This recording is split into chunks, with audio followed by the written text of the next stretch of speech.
Chers paroissiens, chers amis d'Aumont et d'ailleurs, bonjour et soyez les bienvenus. Je me réjouis de notre rendez-vous à nouveau cette semaine, à quelques jours, à quelques heures, je dirais, de la fête du dimanche des Rameaux.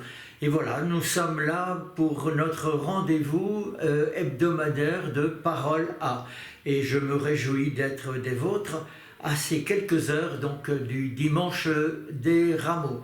Dimanche des Rameaux qui va se fêter d'une manière particulière dans toute la France, mais aussi à travers toutes les paroisses du monde entier. Parce que c'est une fête qui imprime l'esprit et je dirais même la sentimentalité et le cœur. Le cœur des hommes et des femmes d'aujourd'hui encore, qu'ils soient chrétiens convaincus ou bien qu'ils soient un peu, certains disent superstitieux, eh bien, ils sont persuadés qu'il s'y joue quelque chose d'important. Alors, on va essayer, si vous voulez, d'abord, dans un petit temps, de voir ce dimanche des Rameaux, à quoi il correspond. Vous savez que ce dimanche des Rameaux, dans le calendrier chrétien, le dimanche, c'est le dimanche qui précède le dimanche de Pâques et qui marque l'entrée de ce qu'on appelle la Semaine Sainte, une semaine importante pour les chrétiens, mais à cause ou grâce à la semaine importante qu'a vécu le Christ et qui nous a légué en quelque sorte des messages extraordinaires, des messages de vie dans des situations pourtant difficiles. Donc un dimanche qui précède celui de Pâques et qui annonce cette entrée dans la Semaine Sainte. Et cette fête, ce dimanche des Rameaux, commémore deux événements. D'une part, c'est l'entrée solennelle de Jésus à Jérusalem, où il fut acclamé par la foule, agitant des palmes. Nous, on agite en ce moment, c'est du buis, mais c'est le signe des palmes. Déposant aussi des manteaux sur son passage. Cet épisode-là est relaté dans les 4 évangiles que nous connaissons. Ça, c'est le premier. Il commémore donc ce premier événement-là, et il commémore aussi un autre événement qui est celui qu'on appelle la passion du Christ, c'est-à-dire sa mort sur la croix, sa mise au tombeau, d'où le nom actuel de célébration des Rameaux et de la passion. Le mot passion, vous savez que même en français et dans d'autres langues, a plusieurs significations, et au moins deux. On dit la passion, vivre avec passion quelque chose, c'est en y vivant, en y mettant, en y investissant d'énormes choses extraordinaires. Et puis il y a le sens de la passion qui associe quelqu'un à la souffrance de quelqu'un, aux difficultés, aux épreuves de quelqu'un. Alors, c'est un peu avec tout ça dans la tête que nous allons nous préparer à vivre cette semaine, ce dimanche des Rameaux et cette semaine dite sainte. On va vous laisser quelques instants avec quelques reportages que vous allez pouvoir regarder avant de nous retrouver dans quelques minutes.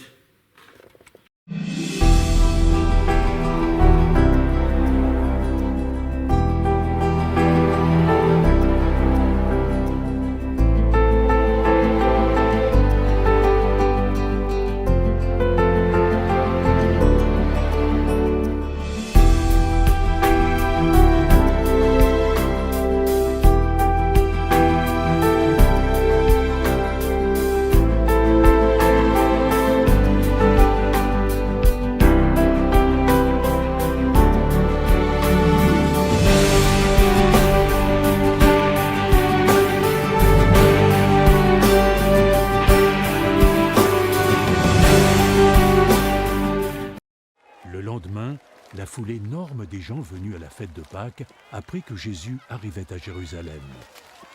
Tous prirent alors des branches de palmier et allèrent à sa rencontre en criant « Gloire à Dieu ! Que Dieu bénisse celui qui vient au nom du Seigneur ! Dieu bénisse le roi d'Israël !» Jésus trouva un âne et monta dessus, tel que cela apparaît dans les Écritures. « Ne prends pas peur, ville de Sion. Voici ton roi, assis sur le petit d'une ânesse. »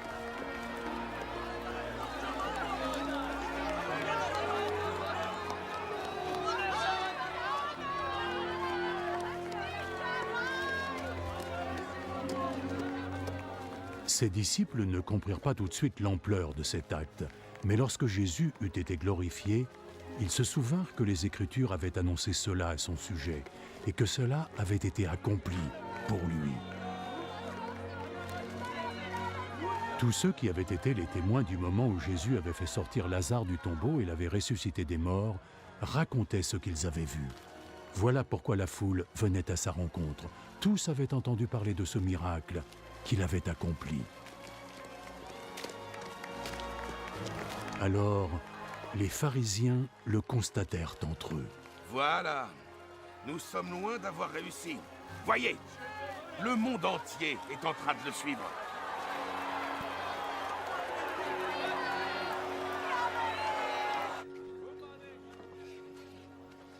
Quelques Grecs faisaient partie de ceux qui étaient venus adorer Dieu pendant la fête. Ils s'adressèrent à Philippe, qui était de Bethsaïda en Galilée. « Seigneur, nous voulons voir Jésus. » Philippe alla le dire à André. Puis tous deux, ils allèrent le dire à Jésus.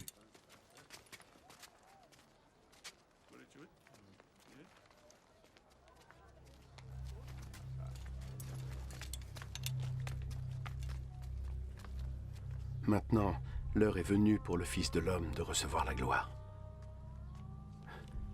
En vérité, je vous le dis, un grain de blé ne sera jamais qu'un simple grain, à moins qu'il ne tombe dans la terre et y meure.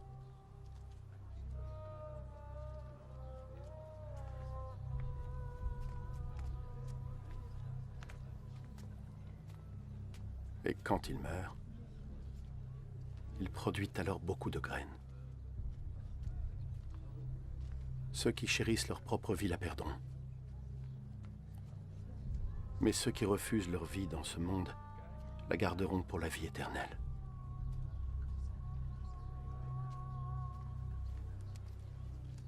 Celui qui veut me servir doit me suivre. Ainsi, mon serviteur sera là où je suis, et mon Père honorera quiconque me servira.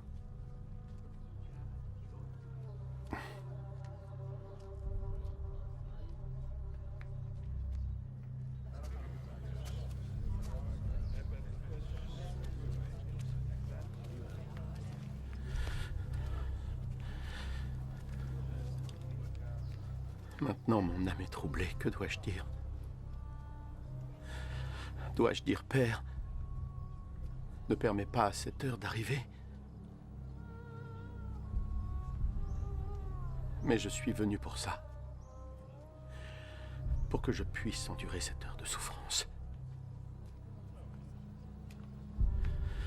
Père, donne gloire à ton nom. Alors, une voix parvint du ciel. « Je l'ai déjà glorifié, et je le glorifierai de nouveau. » La foule qui était présente avait entendu la voix. Quelques-uns dirent que c'était le tonnerre, alors que d'autres dirent « Un ange lui a parlé. » Ce n'est pas pour moi que cette voix s'est fait entendre, mais pour vous. C'est maintenant l'heure où ce monde va être jugé. L'heure où le souverain de ce monde va être chassé. Et moi, quand j'aurai été élevé de la terre, j'attirerai tous les hommes à moi.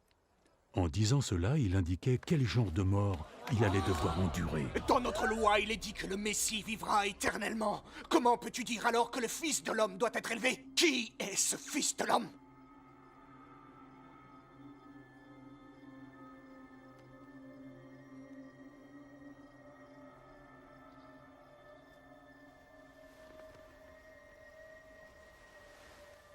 La lumière sera parmi vous pour un peu de temps. Suivez votre chemin pendant que vous avez la lumière, pour que l'obscurité ne vienne pas vous surprendre. Car celui qui marche dans l'obscurité ne sait pas où il va. Croyez en la lumière pendant que vous l'avez. Vous deviendrez alors des êtres de lumière.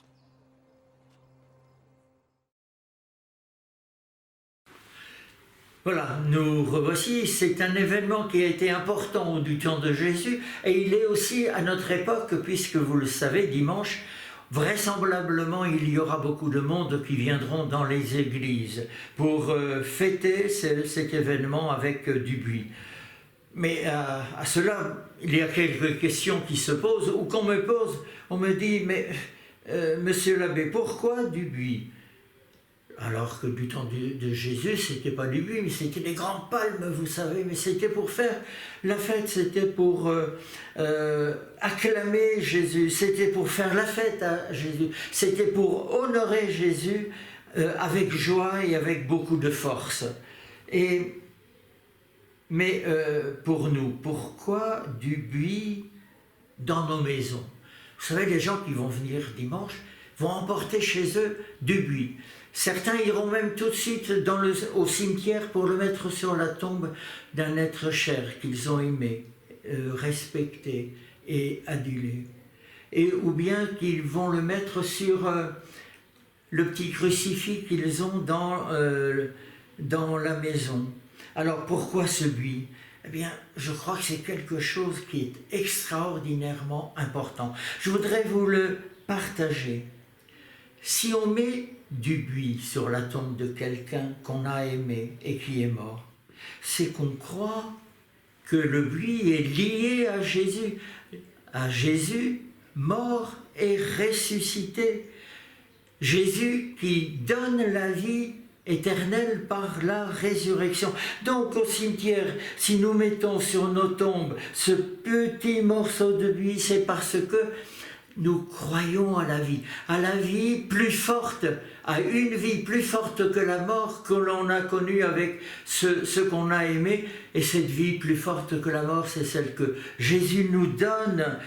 Et voilà pourquoi on met ce petit buis sur la tombe. De même, quand on met dans la maison ce buis, ce petit brin de buis, c'est parce que nous croyons aussi que la présence dans la maison de celui que l'on appelle Jésus, c'est quelqu'un qui est plus fort que toutes les épreuves, que toutes les difficultés, qui a su vaincre le mal pour apporter de la paix, du bonheur, de la protection, de la sérénité. Donc dans toutes ces circonstances-là, vous voyez, chers amis, c'est quand même un cri de foi, un cri d'espérance qui est donné. Alors c'est vrai que pour certains, ça peut être un peu du fétichisme, ou ça peut être aussi une sorte de geste de superstition, mais pas que.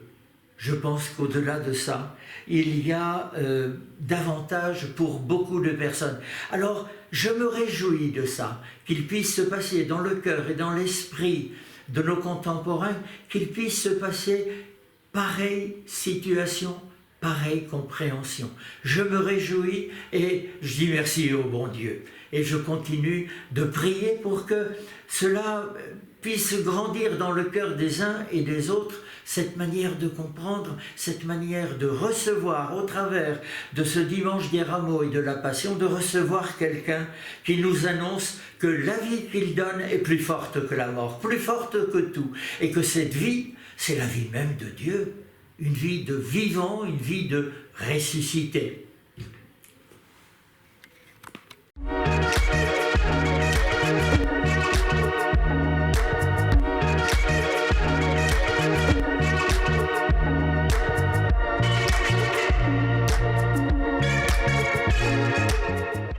Mesdames, Messieurs, soyez les bienvenus sur le plateau du Quesaco et dans quelques jours, nous pourrons officiellement déclarer la Semaine Sainte ouverte. Eh oui, vous savez que traditionnellement, c'est la fête des rameaux qui marque le début du chemin vers Pâques.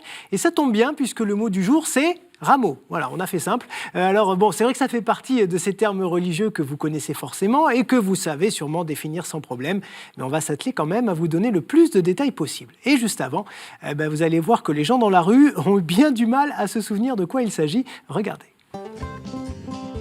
Ça me dit juste une plante ou... ouais. J'ai perdu, je suis... Les rameaux. Oui, les rameaux, je sais que c'est une fête chrétienne, tout à fait, mais je ne me souviens plus à quelle période. Rameau, c'est un arbre. C'est C'est une fête chrétienne, c'est juste, ça précède Pâques. Et qu'est-ce qu'on commémore pendant cette fête, vous vous rappelez? Ça fait c'est loin tout ça. J'ai un petit peu oublié les leçons de mon enfance. Je vous avais prévenu, les rameaux, ça leur rappelle quelque chose, mais alors de là à expliquer d'où ça vient et ce que ça signifie, c'est plus compliqué. Vous avez de la chance, c'est pour ça que le Père Clasen est avec nous. Bonjour. Bonjour. Alors, les rameaux.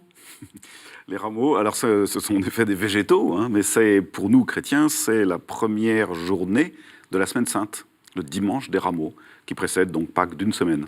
Et comme je le demandais donc à notre répondante, qu'est-ce que ça commémore, cette fête des rameaux?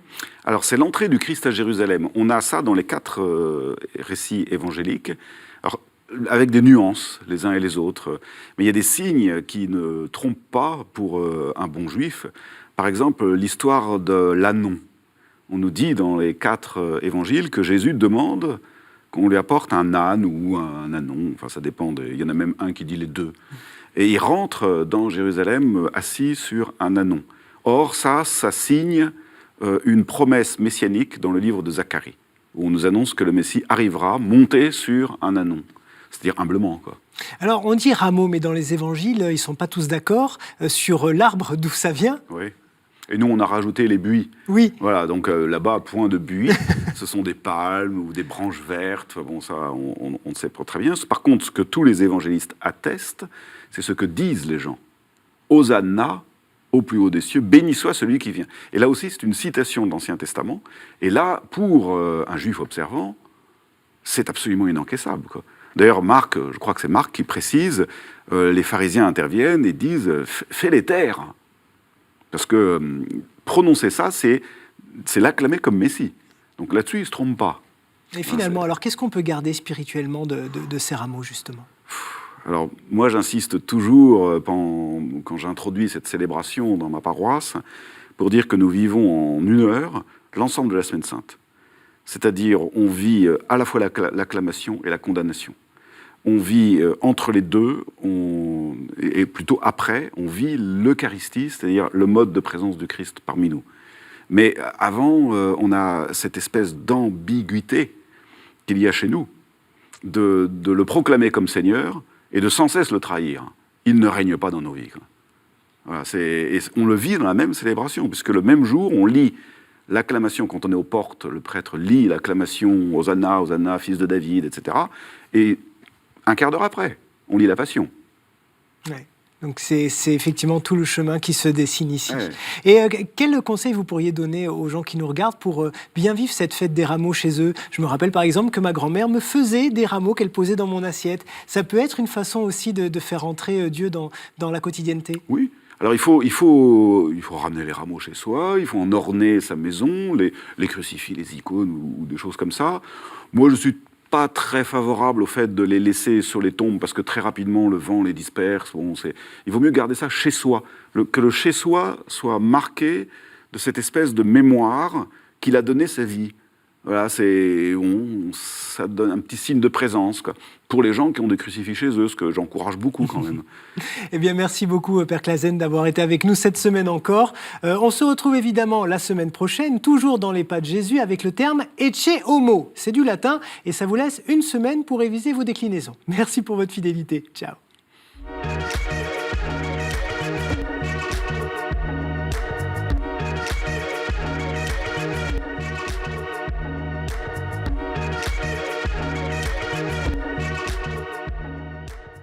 Voilà pourquoi j'espère que vous avez apprécié ce que nous vous avons présenté.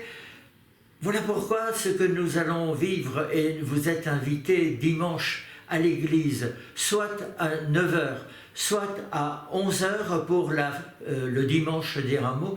Vous y êtes invités pour vivre intensément cette vie d'avec le Christ, ce témoignage du Christ, ce qu'il nous donne. Et c'est ce qui nous préparera du mieux possible à cette semaine sainte où nous avons déjà quelques rendez-vous que bien sûr vous allez pouvoir retrouver sur notre page Facebook ou sur la page du site de la paroisse et donc vous aurez toutes les précisions, mais en tous les cas je me réjouis déjà de vous retrouver, de nous retrouver tous nombreux à ces différents rendez-vous et d'ici là, bon dimanche, bon début de Semaine Sainte.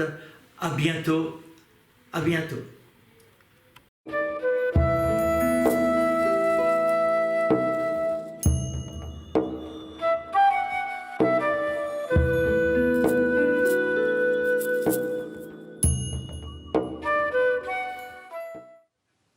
Lecture du livre d'Isaïe.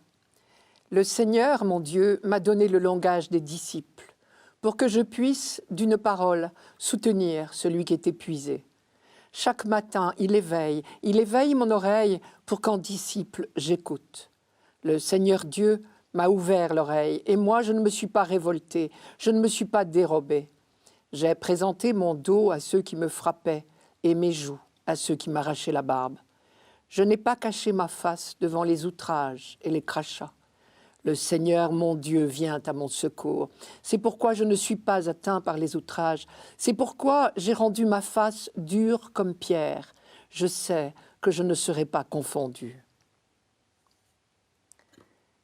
Isaïe ne pensait certainement pas à Jésus-Christ quand il a écrit ce texte, probablement au VIe siècle avant notre ère, je vais dire, pendant l'exil à Babylone. Je m'explique. Parce que son peuple est en exil, dans des conditions très dures, et qu'il pourrait bien se laisser aller au découragement, Isaïe lui rappelle qu'il est toujours le serviteur de Dieu et que Dieu compte sur lui, son serviteur, son peuple, pour faire aboutir son projet de salut pour l'humanité. Car le peuple d'Israël est bien ce serviteur de Dieu nourri chaque matin par la parole, mais aussi persécuté en raison de sa foi, justement, et résistant malgré tout à toutes les épreuves. Dans ce texte, Isaïe nous décrit bien la relation extraordinaire qui unit le serviteur, Israël, à son Dieu. Sa principale caractéristique, c'est l'écoute de la parole de Dieu, l'oreille ouverte, comme dit Isaïe. Écouter, c'est un mot qui a un sens bien particulier dans la Bible. Cela veut dire faire confiance. Dans la Bible, on a pris l'habitude d'opposer ces deux attitudes types entre lesquelles nos vies oscillent sans cesse.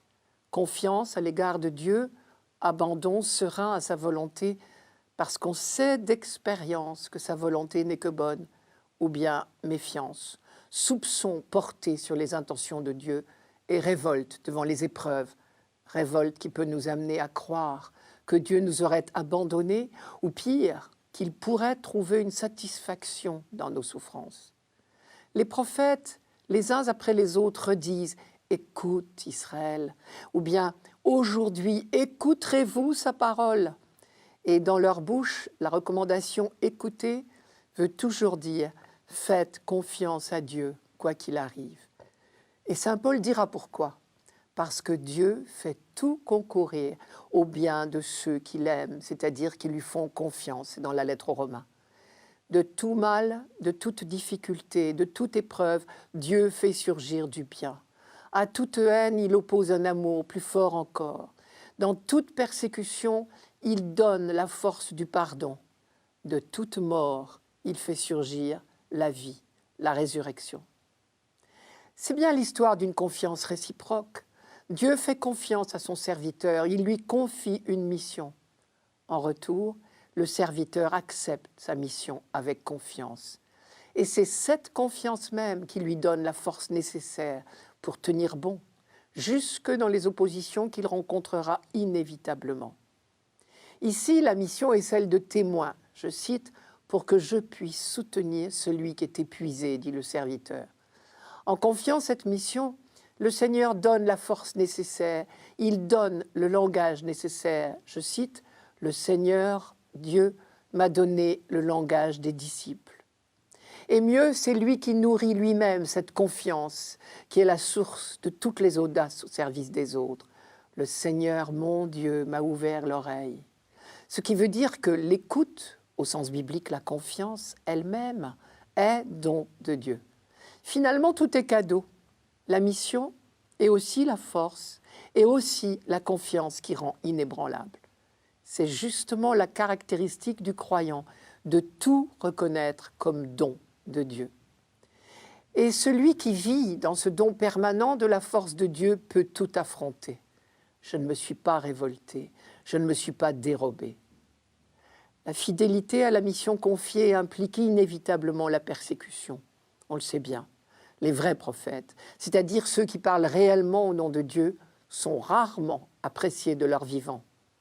Concrètement, Isaïe dit à ses contemporains « Tenez bon, le Seigneur ne vous a pas abandonné, au contraire, vous êtes en mission pour lui, alors ne vous étonnez pas d'être maltraité. » Pourquoi ?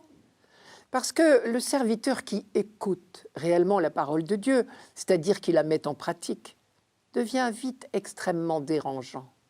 Sa propre conversion appelle les autres à la conversion. Certains entendent l'appel à leur tour, mais d'autres le rejettent, et au nom de leurs bonnes raisons persécutent leur serviteur.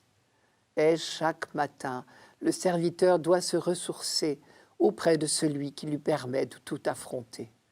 Il éveille mon oreille chaque matin. Le Seigneur, mon Dieu, vient à mon secours. C'est pourquoi je ne suis pas atteint par les outrages. Et là, Isaïe emploie une expression un peu curieuse en français, mais habituelle en hébreu. Je vous la redonne. « J'ai rendu mon visage dur comme pierre ». Elle exprime la résolution et le courage. En français, on dit quelquefois avoir le visage défait. Eh bien ici, le serviteur affirme « Vous ne me verrez pas le visage défait, rien ne m'écrasera, je tiendrai bon quoi qu'il arrive ». Ce n'est pas de l'orgueil ou de la prétention, c'est la confiance pure, parce qu'il sait bien d'où lui vient sa force. Je disais en commençant que le prophète Isaïe parlait pour son peuple persécuté, humilié, dans son exil à Babylone. Mais bien sûr, quand on relit la passion du Christ, cela saute aux yeux. Le Christ répond exactement à ce portrait du serviteur de Dieu.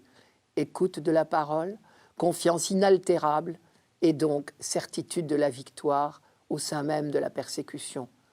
Tout cela caractérisait Jésus au moment précis où les acclamations de la foule des rameaux signaient et précipitaient sa perte.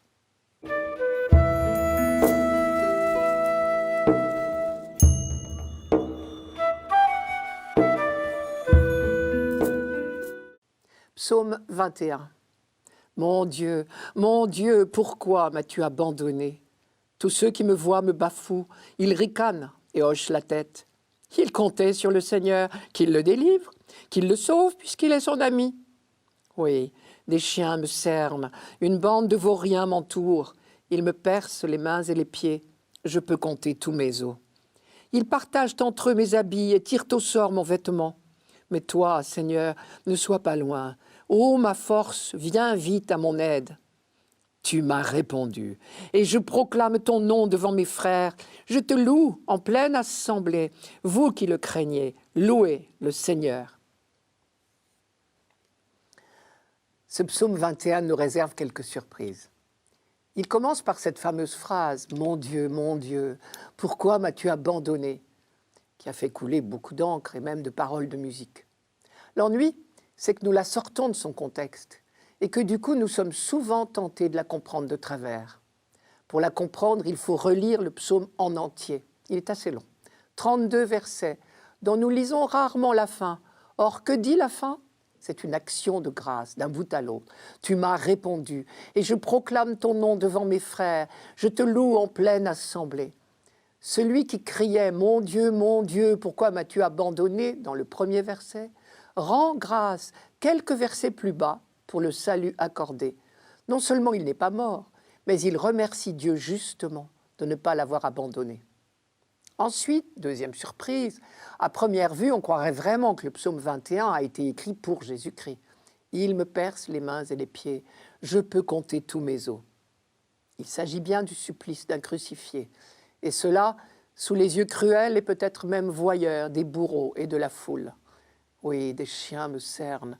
Une bande de vauriens m'entoure. Ces gens me voient, ils me regardent. Ils partagent entre eux mes habits, ils tirent au sort mon vêtement. Mais en réalité, ce psaume n'a pas été écrit pour Jésus-Christ. Il a été composé au retour de l'exil à Babylone, donc fin VIe siècle. Ce retour est comparé à la résurrection d'un condamné à mort. Car l'exil était bien, la condamnation à mort de ce peuple. Encore un peu, il aurait été rayé de la carte. Et donc, dans ce psaume 21, Israël est comparé à un condamné qui a bien failli mourir sur la croix. N'oublions pas que la croix était un supplice très courant. C'est pour cela qu'on prend l'exemple d'une crucifixion. Le condamné a subi les outrages, l'humiliation, les clous, l'abandon aux mains des bourreaux. Et puis, miraculeusement, il en a réchappé, il n'est pas mort. Traduisez, Israël est rentré d'exil. Et désormais, il se laisse aller à sa joie, et il l'a dit à tous, il l'a crié encore plus fort qu'il n'a crié sa détresse. Le récit de la crucifixion n'est donc pas au centre du psaume. Il est là pour mettre en valeur l'action de grâce de celui, Israël, qui vient d'échapper à l'horreur. Du sein de sa détresse, Israël n'a jamais cessé d'appeler au secours, et il n'a pas douté un seul instant que Dieu l'écoutait. Son grand cri, que nous connaissons bien, « Mon Dieu, pourquoi m'as-tu abandonné ?» est bien un cri de détresse devant le silence de Dieu, mais ce n'est ni un cri de désespoir, ni encore moins un cri de doute, bien au contraire. C'est la prière de quelqu'un qui souffre et qui ose crier sa souffrance. Au passage, nous voilà éclairés sur notre propre prière quand nous sommes dans la souffrance, quelle qu'elle soit. Nous avons le droit de crier, la Bible nous y invite. Ce psaume est donc en fait le chant du retour de l'exil. Israël rend grâce. Il se souvient de la douleur passée, de l'angoisse, du silence apparent de Dieu. Il se sentait abandonné aux mains de ses ennemis, mais il continuait à prier. La prière à elle toute seule prouve bien qu'on n'a pas complètement perdu espoir, sinon on ne prierait même plus. Israël continuait à se rappeler l'alliance et tous les bienfaits de Dieu. Au fond, ce psaume est l'équivalent de nos ex-voto. Au milieu d'un grand danger, on a prié et on a fait un vœu du genre « Si j'en réchappe, j'offrirai un ex-voto à tel ou tel saint ». Le mot ex-voto veut dire justement à la suite d'un vœu. Et une fois délivré, on tient sa promesse.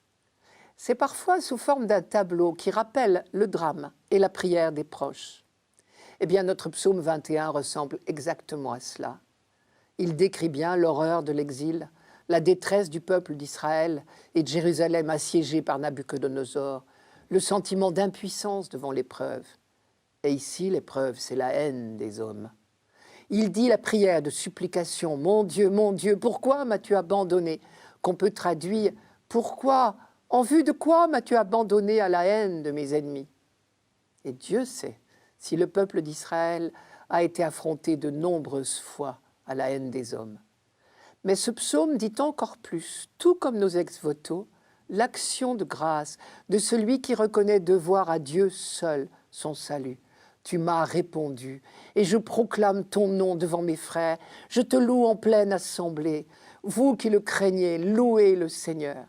Et les derniers versets du psaume ne sont qu'un cri de reconnaissance. Malheureusement, nous ne les chanterons pas pendant la messe de ce dimanche des Rameaux. Peut-être parce que nous sommes censés les connaître par cœur. Je vous les donne. Les pauvres mangeront, ils seront rassasiés.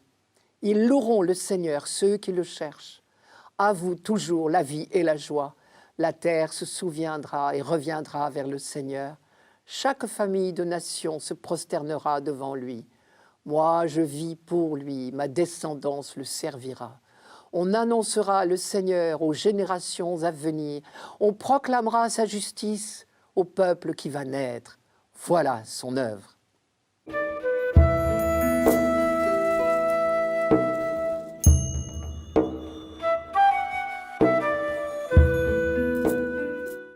Lecture de la lettre de saint Paul apôtre aux Philippiens.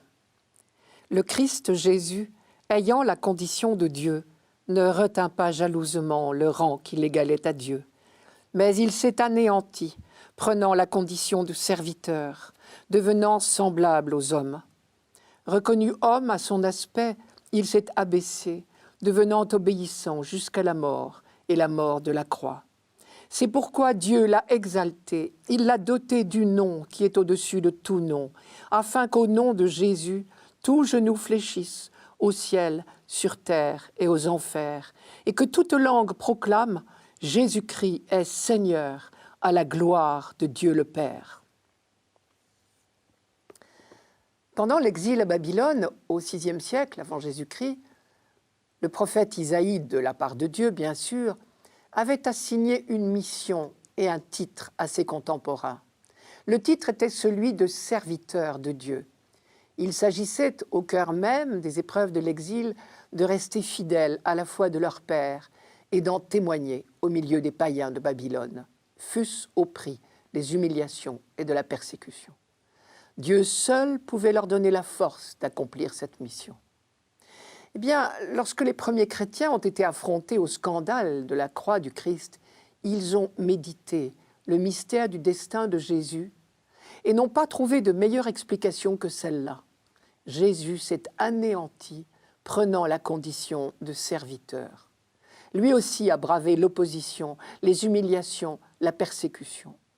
Lui aussi a cherché sa force auprès de son Père, parce qu'il n'a jamais cessé de lui faire confiance. Mais il était Dieu, me direz-vous. Pourquoi n'a-t-il pas recherché la gloire et les honneurs qui reviennent à Dieu?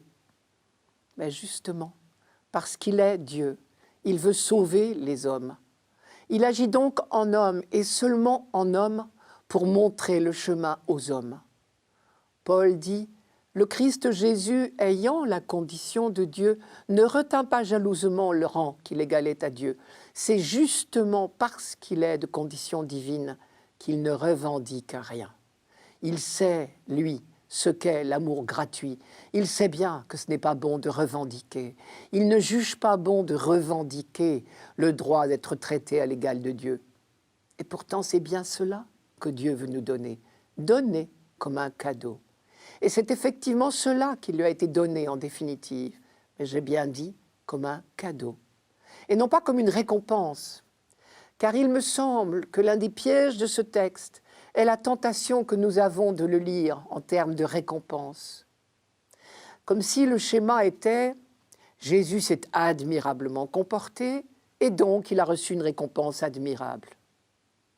Si j'ose parler de tentation, c'est que toute présentation du plan de Dieu en termes de calcul, de récompense, de mérite, ce que j'appelle des termes arithmétiques, est contraire à la grâce de Dieu. La grâce, comme son nom l'indique, est gratuite. Et curieusement, nous avons beaucoup de mal à raisonner en termes de gratuité. Nous sommes toujours tentés de parler de mérite. Mais soyons francs, si Dieu attendait que nous ayons des mérites, c'est là que nous pourrions être inquiets. La merveille de l'amour de Dieu, c'est qu'il n'attend pas nos mérites pour nous combler. C'est en tout cas ce que les hommes de la Bible ont découvert grâce à la révélation. On s'expose à des contresens, je crois, si on oublie que tout est don gratuit de Dieu. Pour Paul, c'est une évidence que le don de Dieu est gratuit. J'essaye de résumer sa pensée. Le projet de Dieu, son dessein bienveillant, c'est de nous faire entrer dans son intimité, son bonheur, son amour parfait. Ce projet est absolument gratuit, ce qui évidemment n'a rien d'étonnant, puisque c'est un projet d'amour. Ce don de Dieu, cette entrée dans sa vie divine, il nous suffit de l'accueillir avec émerveillement, tout simplement. Pas question de le mériter, c'est cadeau, si j'ose dire. Avec Dieu, tout est cadeau. Mais nous nous excluons nous-mêmes de ce don gratuit si nous adoptons une attitude de revendication. Si nous nous conduisons à l'image de la femme du jardin d'Éden, elle prend le fruit défendu, elle s'en empare. Elle revendique, comme un enfant chipe sur un étalage. Jésus-Christ, au contraire, n'a été que accueil, ce que saint Paul appelle obéissance. Et parce qu'il n'a été que accueil du don de Dieu et non revendication, il a été comblé. et il nous montre le chemin. Nous n'avons qu'à suivre, c'est-à-dire l'imiter. Il reçoit le nom qui est au-dessus de tout nom. C'est bien le nom de Dieu, justement. Dire de Jésus qu'il est Seigneur, c'est dire qu'il est Dieu. Dans l'Ancien Testament, le titre de Seigneur était réservé à Dieu. La génuflexion aussi, d'ailleurs. Afin qu'au nom de Jésus, tout genou fléchisse. C'est une allusion à une phrase du prophète Isaïe, je cite, « Devant moi, tout genou fléchira et toute langue prêtera serment, dit Dieu. » Isaïe chapitre 45.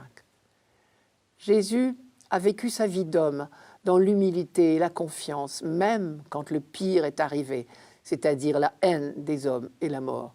J'ai dit confiance. Paul, lui, parle d'obéissance. Obéir, ob audire en latin, c'est littéralement mettre son oreille, audire, devant, ob, la parole.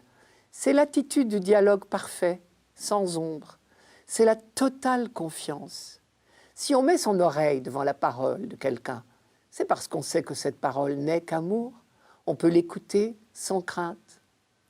Et l'hymne se termine par « Toute langue proclame que Jésus-Christ est Seigneur pour la gloire de Dieu le Père. » La gloire, c'est la manifestation, la révélation de l'amour infini, de l'amour personnifié.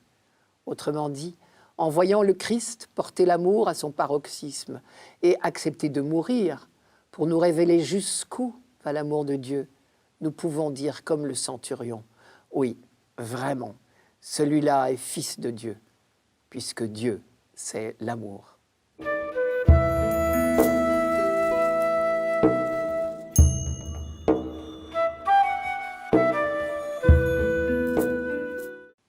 Extrait de la Passion de notre Seigneur Jésus-Christ, selon saint Marc. Dès le matin, les grands prêtres convoquèrent les anciens et les scribes et tout le conseil suprême. Puis après avoir ligoté Jésus, ils l'emmenèrent et le livrèrent à Pilate. Celui-ci l'interrogea. « Es-tu le roi des Juifs ?» Jésus répondit « C'est toi-même qui le dis. » Les grands prêtres multipliaient contre lui les accusations. Pilate lui demanda à nouveau « Tu ne réponds rien ? Vois toutes les accusations qu'il porte contre toi. » Mais Jésus ne répondit plus rien, si bien que Pilate fut étonné. Les soldats l'emmenèrent à l'intérieur du palais, c'est-à-dire dans le prétoire. Alors, ils rassemblent toute la garde, ils le revêtent de pourpre et lui posent sur la tête une couronne d'épines qu'ils ont tressée. Puis ils se mirent à lui faire des salutations en disant « Salut, roi des Juifs !» Ils lui frappaient la tête avec un roseau, crachaient sur lui et s'agenouillaient pour lui rendre hommage. Quand ils se furent bien moqués de lui, ils lui enlevèrent le manteau de pourpre et lui remirent ses vêtements. Puis, de là, ils l'emmenèrent pour le crucifier. Et ils réquisitionnent pour porter sa croix un passant, Simon de Cyrène, le père d'Alexandre et de Rufus, qui revenait des champs. Et ils amènent Jésus au lieu dit Golgotha, ce qui se traduit lieu du crâne, au calvaire. Ils lui donnaient du vin aromatisé de myrrhe, mais il n'en prit pas. Alors ils le crucifient, puis se partagent ses vêtements, en tirant au sort pour savoir la part de chacun. C'était la 3e heure, c'est-à-dire 9 heures du matin, lorsqu'on le crucifia. L'inscription indiquant le motif de sa condamnation portait ces mots « Le roi des Juifs ». Le centurion qui était là en face de Jésus, voyant comment il avait expiré, s'écria « Vraiment, cet homme était fils de Dieu ». Tout d'abord, on note 2 particularités de la Passion, telles que la rapporte saint Marc. La solitude de Jésus et son silence. La solitude de Jésus, après le reniement de Pierre, Marc ne note plus aucune présence amicale à ses côtés. Les femmes sont citées, mais seulement après sa mort. Quant à son silence, il est impressionnant. Quelques mots seulement au procès. Et ensuite, note Marc, Jésus ne répondit plus rien. Et Pilate lui-même s'en étonne. Puis sur la croix, une seule parole. « Eloi, Eloi, lama sabachthani » Interprété par un soldat romain, ces mots sonnent comme un cri de désespoir. Mais un juif ne s'y serait pas trompé. Ce sont les premiers mots d'un chant de victoire, puisque nous l'avons vu en étudiant le psaume 21, celui-ci n'est aucunement un cri de désespoir, ni même de doute. Devant cette solitude et ce silence de Jésus, on se demande forcément quel est son secret. Il passe en peu de temps de la popularité à la déchéance, de l'entrée royale dans la ville à l'exclusion et l'exécution hors de la ville, de la reconnaissance comme envoyé de Dieu. On a chanté « Béni soit au nom du Seigneur celui qui vient », à la condamnation pour blasphème et à l'exécution au nom de la loi, ce qui signifiait aux yeux de tous qu'il était maudit de Dieu. Reconnu comme le Messie, c'est-à-dire le roi d'Israël, le libérateur, le sauveur, par ses disciples et toute une foule enthousiaste, il est liquidé rapidement après un procès monté de toutes pièces. Il s'est laissé faire dans le triomphe, il se laisse faire plus encore dans la persécution. Ce faisant, il garde encore le secret qu'il a gardé toute sa vie. C'est seulement après sa résurrection que ses disciples pourront enfin comprendre. Il me semble que cette sobriété du récit de Marc vise à faire ressortir deux aspects du mystère de Jésus. Il est le Messie roi qu'on attendait, il est aussi le Messie prêtre qu'on attendait. Messie roi d'abord. Que ce soit sous forme de questions, de dérision, d'affirmation, la royauté du Christ est bien au centre du récit. Je m'explique. La première question que Pilate pose à cet homme qu'on lui amène, ligoté, c'est « Es-tu le roi des Juifs ?» Et il n'obtient qu'une réponse sibylline. « C'est toi qui le dis. » Dans la suite, Pilate donne 2 fois ce titre à Jésus. « Voulez-vous que je vous relâche, le roi des Juifs ?» Et encore, « Que ferai-je donc de celui que vous appelez le roi des Juifs ?» Et curieusement, personne ne dira le contraire. Suit la parodie des soldats, le manteau, la couronne, les acclamations, « Salut, roi des Juifs !» Et puis cet écriteau en haut de la croix, mal intentionné peut-être, mais qui annonce quand même à tous les passants « Celui-ci est le roi des Juifs ». Même les grands prêtres et les scribes, en se moquant de lui donnent ce titre. Le Messie, le roi d'Israël, qu'il descende maintenant de la croix. Deuxième aspect du mystère de Jésus, mis en lumière par ce récit de Marc, il est le Messie prêtre qu'on attendait. Il y avait des grands prêtres en exercice.